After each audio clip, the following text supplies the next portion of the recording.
اللهم صل على سيدنا محمد وآل محمد۔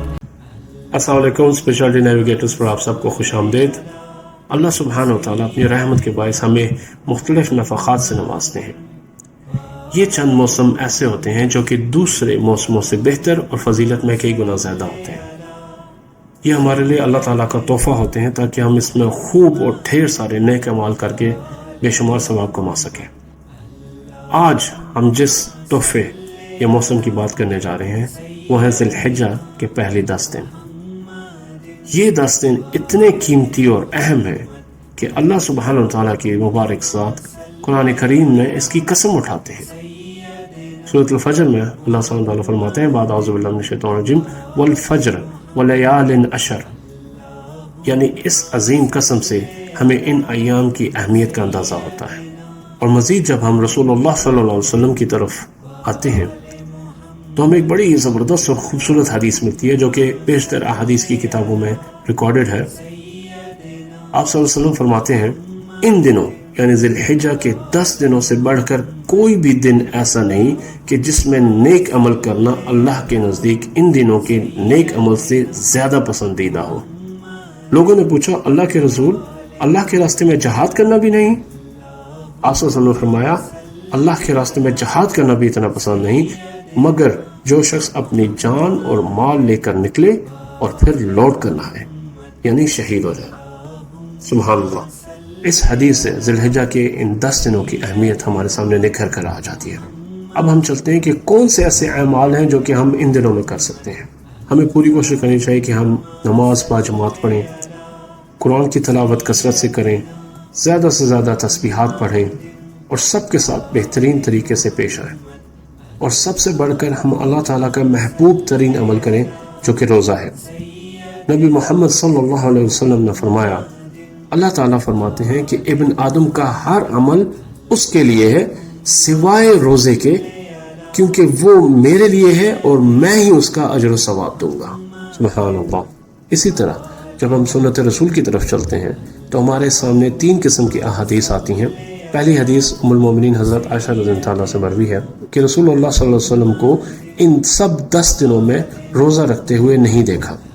دوسری حدیث مشکات المصابیح میں ہے جو کہ ام المومنین حضرت حفصہ رضی اللہ عنہا سے مروی ہے۔ وہ فرماتی ہیں رسول اللہ صلی اللہ علیہ وسلم 4 چیزیں کبھی نہیں چھوڑتے تھے: یوم عاشوراء کا روزہ، ذی الحجہ کے 10 دن اور 3 دن ہر مہینے کے، اور 2 رکعت سنت صبح کی نماز سے پہلے۔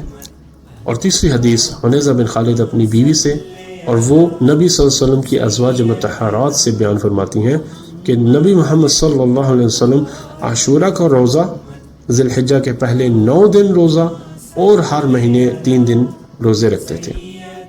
ان تینوں احادیث کے پیش نظر ذی الحجہ کے پہلے 9 دن نہایت فضیلت اور محبوب اعمال میں شامل ہوتے ہیں، اور جن لوگوں کو یہ 9 روزے لگاتار رکھنے میں دقت ہو تو ان سے گزارش ہے کہ کم از کم یوم عرفہ کا روزہ رکھنا مت بھولیے، کیونکہ رسول اللہ صلی اللہ علیہ وسلم فرماتے ہیں میں سمجھتا ہوں کہ عرفہ کے دن روزہ رکھنے کا ثواب اللہ تعالیٰ یہ دے گا کہ اگلے اور پچھلے 1 سال کے گناہ بخش دیے جائیں گے۔ سبحان اللہ، یعنی 2 سالوں کے گناہ معاف کرائے جا سکتے ہیں۔ لہٰذا کم از کم یوم عرفہ کا روزہ لازمی رکھیے۔ آخر میں ہم تکبیرات کی طرف چلتے ہیں۔ عبداللہ بن عمر رضی اللہ عنہ بیان کرتے ہیں کہ نبی محمد صلی اللہ علیہ وسلم نے فرمایا اللہ کے ہاں ان 10 دنوں سے عظیم کوئی دن نہیں، اور ان 10 ایام میں کیے جانے والے اعمال سے زیادہ کوئی عمل محبوب نہیں، لہٰذا لا الہ الا اللہ اور سبحان اللہ اور تکبیریں کثرت سے پڑھا کریں۔ اب ان ایام میں مساجد، گھروں، رستوں اور ہر ذکر کرنے والی جگہ پر تکبیریں کرنا جائز ہے۔